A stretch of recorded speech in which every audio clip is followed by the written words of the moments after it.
Good morning again and welcome back. We are continuing with Gardening 101, Part 4, Planning Your Garden, Location, Location, Location. I'm Kris Coates again, certified arborist, certified desert landscaper, and Arizona master gardener. And in Part 3, which you were just listening to, we talked about climate in planning our garden, and what type of gardening we like, whether it's a raised bed, an in-ground, a container type garden. And so now we're going to continue. We're going to take a very close look at lasagna gardening, which is quite popular. And then we're also going to take a look at seeds and whether you want to choose seeds or let's see where we got here. There we go. Okay, got that done. So whether we're going to use seeds or transplants, and where to find some of those seeds and transplants, maybe some places that you hadn't thought of looking before. And we're going to finish with just a tiny bit about companion planting. So, okay. We mentioned briefly before that for container gardens and particularly raised bed gardens, you have lots of places to get soil from. You can buy soil from a pre-mixed or a bag of soil. You can buy a truckload of soil from a materials store. You can try to make your own soil, maybe mixing several different bags together, or you can make a lasagna garden. And actually you can use lasagna gardening in ground or as a raised container, or raised garden. I don't mean your mother's lasagna when I talk about lasagna gardening. Hey, why would you want to do lasagna gardening? Well, it's considered environmentally friendly, fairly organic, depending on the soil you put in it and how you use your plants. It's also called raised bed gardening. Once you get the garden established, it will save you time, energy, and money. And I did say once you get it established. It's a little bit of labor to get one started, but they do work very well, and they have a lot of different uses. Basically, you remember from that earlier picture, we had cardboard in the bottom of a raised bed. The cardboard is there because it keeps weeds from coming up through into the garden. In essence, it kills grass. If you're trying to put your garden bed on a Bermuda grass lawn, Bermuda grass has 6 foot deep roots. You will have a hard time getting rid of that stuff, especially without using sprays like Roundup and such as that. But by using cardboard in several layers to cover that, you can indeed kill it out and get rid of it. Also, if you are short of gardening space, and maybe you have a big driveway and you would really like to put a little garden in a corner of that driveway, instead of trying to chop out that cement, you can put a lasagna garden over the top of it. You do your raised bed and put the lasagna garden in there, and it will be just fine. Basically, the layers of a lasagna garden break down over time, and pretty quickly at that too, I'm pleased to say. It will also be a garden that will hold water a little bit better for you, which means you're going to save on water for using in the garden. You can basically put this thing in today and plant tomorrow. You might think, well, gosh, this stuff hasn't rotted and decayed and turned into soil yet, but you can actually plant in it right away. And it can be pretty cheap, depending on whether you can get some of the materials for free or how much of them you might buy. Now, the cardboard is certainly pretty easy to come by free. And it depends on where you are, whether or not you can get some of the other ingredients. Okay. On the right side of the screen here, you can see some layers. And the bottom layer, that 2 to 3 layers, or it could be even more, of cardboard. This is considered your carbon source, your brown addition of the of what we would normally put in to a mulch pile. Now, you also see the next layer is straw. This can be straw, it could be some other type of item. I wouldn't use grass clippings because they tend to mat.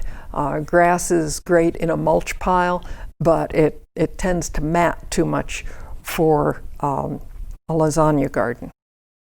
And then in the middle layer here, you have what we call our green or nitrogen source. And this can be things like manures, if you have rabbit manure or chicken or horse, alpaca, whatever type of manure you might have. And you put that in. Now, you might use grass clippings in this green area, but be very careful that you don't get them so thick that they mat together, because we don't want them to mat. You would want to mix them very thoroughly with something else. Now, there can also be things like cover crops. We talked in our first session about cover crops and using them. Some of those, like for instance in my garden, I have a cover crop through the winter of clover. So I go in and I trim that clover down with the weed whacker. It's about so tall now, but when I trim that down, I leave it in my garden and it rots, and it contributes to the nitrogen of the whole garden. Another thing that you might use in this 3 to 5 inches of the middle layer, food waste, things that you have in the garden or in the kitchen. For instance, maybe you've peeled some cucumbers, you have leftover green peppers, some leftover cabbage or lettuce, something like that. Those can definitely go in to that middle section of your lasagna garden. So then we have a top layer, which is basic soil. You might get, depending on the size of your garden, you might get some of this generic soil from your own property, or you might go down to one of the big box stores or even one of the material yards and purchase soil that way to put just that 3 or 4 inches across the top. And if you have a clay-based soil, like most of us do here in the White Mountains, mix that with a little bit of what we call cinder sand, which again comes from a material yard, and this will help to break up that clay soil and make it easier to work with. Now, between each of these layers, you want to water well. Soak them. You don't want any dry layers. So when you put your cardboard in, get that hose out and water it really well. When you put your straw in, water it really well. When you put that food waste or some other nitrogen thing in there, water it well. And then your topsoil, again, you will water. Now in this garden, you might want to use a drip hose, just a common everyday cheap recycled tire type of drip hose, or a soaker hose, some people call them. There's also drip tape, things like that. This is a better way to water your garden than standing there and watering by hand. Oftentimes when you water by hand, unfortunately, you don't water enough. But a drip hose is very good. Soaker hose doesn't have to be fancy. And you can definitely use that to water, and that will put the water right there at the roots of the plants where it is needed. Okay. Do we want seeds or transplants? Well, kind of depends a lot on you and somewhat on what you're planting. For instance, there are seeds like beans and turnips and beets and things like that. They're better planted in the ground. Carrots are also better planted in the ground.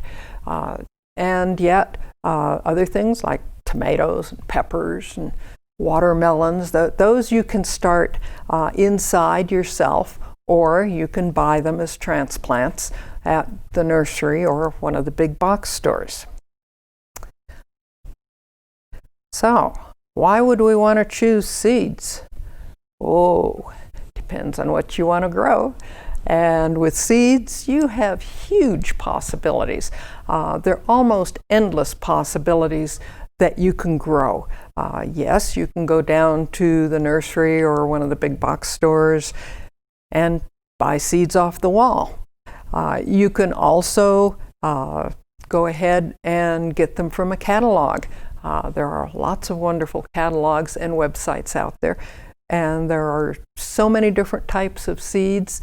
I'll give you a quick example. I ordered some seeds from Seed Savers Exchange, and I think I got like about 19 different tomatoes, and that was just barely scratching the top of the different types of tomatoes that were available. So there's lots of choices out there with seeds. Transplants, kind of limited. You're pretty much limited to what the big box stores or the nurseries are growing for you. Basically, they grow the popular things. So if you want something that's not quite so popular, or maybe it's an heirloom plant, you're probably going to be better off with seeds. You can get transplants by mail, sometimes a little bit more of a variety. But personally, my experience of transplants ordered by mail is that they're pretty spindly. So if I'm going to order something by mail, it will be seeds. But again, that is up to you. Also, there are plants, which we mentioned earlier, that grow easier from transplants, like tomatoes and cauliflower, and some that grow easier from seed. Oh, we have a question. When should we plant root vegetable seeds like carrots, beets, and turnips? Today is a good time. These are cold weather crops. You could have planted them earlier in the month, certainly, but definitely anytime. You want to go ahead and get those guys into the ground so that they can start growing. And the cold weather really won't bother them very much. Okay. Okay, and some plants are best started in the ground, not planted or not transplanted. And these are basically root-type vegetables like potatoes, carrots, and beets. And this is because you're going to disturb that root. And that root is really what you want. That's what you're going to harvest. So if you transplant that, you're going to get really funny-looking carrots and maybe some very strange-looking beets also. So there are some plants that are better just started in the ground as opposed to transplants. Generally for seeds, you're going to plant them at the same depth as their height is. Now, this varies a lot, so definitely always look at the package and see what the package recommends that you plant them at. Very, very teensy-weensy little seeds like lettuce and carrot seeds, they hardly need any covering at all. A lot of times they'll say, a 1/4 of an inch. Just drizzle a little soil over them. They really hardly even need covering at all. On the other hand, a bean seed, which is pretty good size, you want him at least the depth that he is tall, and probably even a little bit deeper, because he is a big seed and he's going to have a much bigger root. Also, seeds need specific temperatures to grow and sprout. And this, of course, like everything else, varies with the plant variety and the species of the plant itself. Now, how do I know how warm my soil is? Well, there's a couple ways. You can get something like this as a little plant soil thermometer. And I don't know if you can see it, but in here it says it has how much, 45 degrees for cucumbers, 60 degrees for tomatoes, things like that. So you can certainly buy one of these.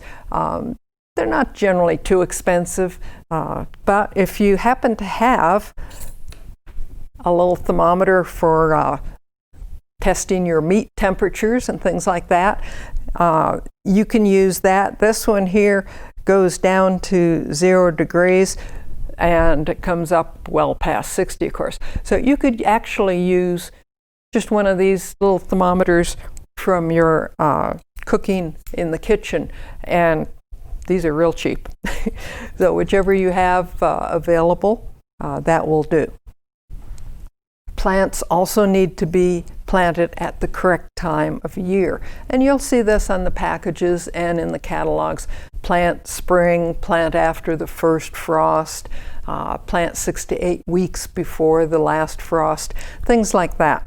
And your whatever seeds that you're buying, you will get that information from either the packet the seeds come in or a catalog. And if you get some seeds from a friend and there are no directions, well, look on the internet and you can probably find some information on it. Very important.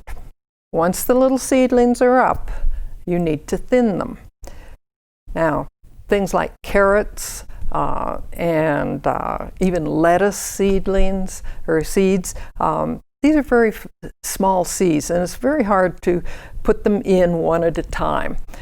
And I admit I'm a very lazy gardener. I just run them down the row, and when all these little guys come up, I get out my scissors and I trim off the extra seeds or the extra seedlings. Now, why do I need to do that? Because each plant needs a certain amount of space to grow and get nutrients and water.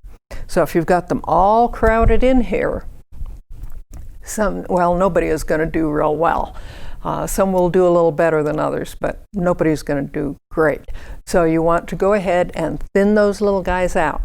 Now, when you thin them, you don't want to rip them up by the roots, because you may destroy the roots of the plant next to them that you want to keep. So that's why I use my scissors. I snip them off at ground level, and then I take those thinnings and I put them into a salad. So definitely, you don't just have to throw them away, you can use them. But it's very important to thin your seedlings after they come up. If you have transplants, you want to plant them at the same depth that they are in the pot that you buy them in. There is an exception, and we're going to talk about him a lot next week, and that's tomato plants. Basically, when you take your little transplant out of its pot, you want to handle it carefully. And again, we'll show you all this next week. We'll actually do some planting. Try as much as possible, and it's not always real possible, but try as hard as you can to not disturb the little root ball. And then you put the top of that little plant where it was in the pot in at the exact same level in your garden, except tomatoes. Again, I'll remind you of that. Try to handle the plant gently by the root ball or by the leaves. Plants can grow new roots and they can grow new leaves. But if you break that little center stem, plant's gone. They can't grow a new stem. So handle them as carefully as possible. They're baby plants, and definitely they're a little tender. They're tough, but they're also tender. Okay, seed catalogs. Thousands and thousands available, things that that you might never have thought would grow. I mean, really strange plants. There's a new herb out called Zaatar, Z-A-A-T-A-R. I'd never heard of it before. But I bought some seed and I'm going to try it and see what it tastes like. I like to experiment with plants like that. But you will find all kinds of different things in plant catalogs, and they're free. All you got to do is send an email or a letter and ask for the catalog from whoever is publishing it, and that grower will get it right out to you, and they're more than happy to provide that for you for free. Things that you'll find in the catalogs and on the seed packets, it'll talk about your hardiness zone. That's usually the USDA hardiness zone. Talk about days to maturity. How long is it going to take this little fella to grow and produce?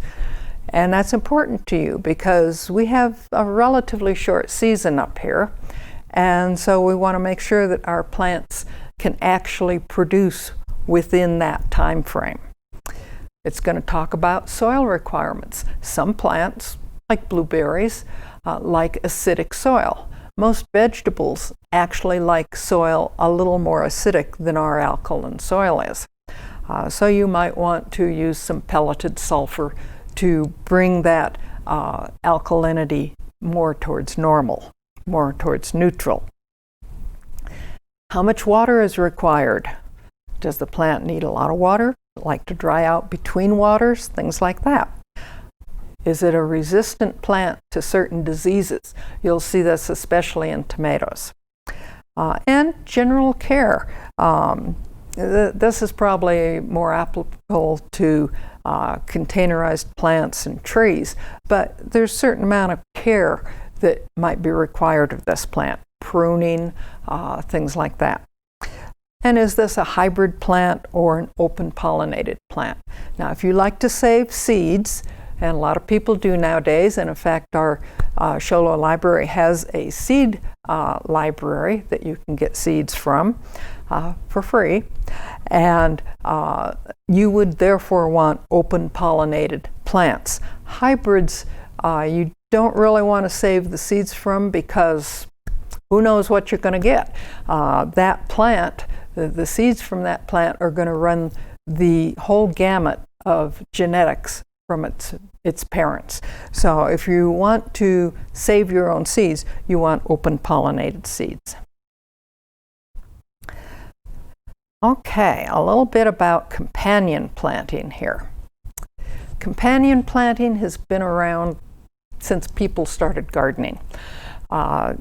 And there's a lot of truth and a lot of myth and some outright lies about companion planting. Basically what it is you're planting several crops together or in close proximity, and these combinations are supposed to help you control pests. Definitely they will help with pollination because they will bring in pollination, other pollination animals or insects. They'll provide habitat for those beneficial insects that will eat some of the bad guys in your garden. And we're going to talk more about insects and that later on in the course. And of course, it maximizes use of space. And quite frankly, why not put flowers and herbs in with your vegetables? It can make a very ho-hum vegetable garden look really pretty. So definitely consider that. There are some general, these are very general do's of companion planting. Usually things like basil, mint, sage, usually dill, are good for companion plants. You can also use things like little French or Mexican marigolds, cosmos, all these things, they emit odors that repel some pests. And of course, chives, garlic, onions, that whole family. Again, you can plant these throughout the garden because they will kind of have the same effect with the scent. There are a couple of don'ts, and that is basically don't put dill in with your carrots or your tomatoes. Dill and carrots are in the same plant family, Umbelaceae, and when they flower together, they can cross-pollinate. So you're not going to get carrots that taste like carrots, especially if you save those seeds. Also, the health and growth of tomatoes is supposedly improved by being planted with young dill, but older dill makes the tomatoes taste funny. So definitely don't put those around your tomatoes and your carrots. Onions, garlic, the elm family, they say don't plant those near beans, and that's basically because the onion family produces a particular chemical called aeone, and it stunts the growth of peas and beans. So definitely watch those. But other than that, most plants are just fine. This is a very simple companion planting chart I pulled off the internet. There are tons of different ones on there. So definitely, if you're interested in companion planting, there are lots of books out there, and there are definitely lots of things on the internet you can get. So that's the end of part 4. And we're going to look next time around at part 5, and we're going to get down and dirty planting garden seeds and baby plants, otherwise known as transplants. And we're going to take a close look at some of those catalogs and some of those unusual and hard to find seeds. So thank you for tuning in again, and we'll see you next week.